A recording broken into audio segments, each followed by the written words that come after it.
sa amin yung ahas na yun! Nagaling yun. Hindi.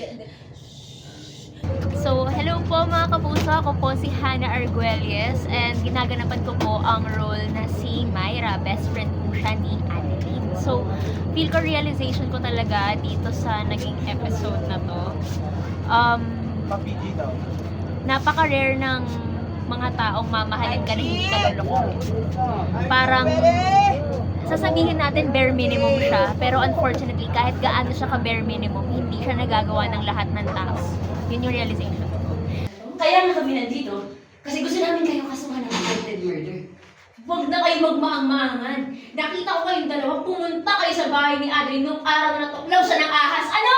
Wala kami alam dyan. Wala kayong alam? Kausap ko mismo yung binilhan nyo ng ahas. Siya nagkumpirma na kayo yung bumili. Didinay nyo pa?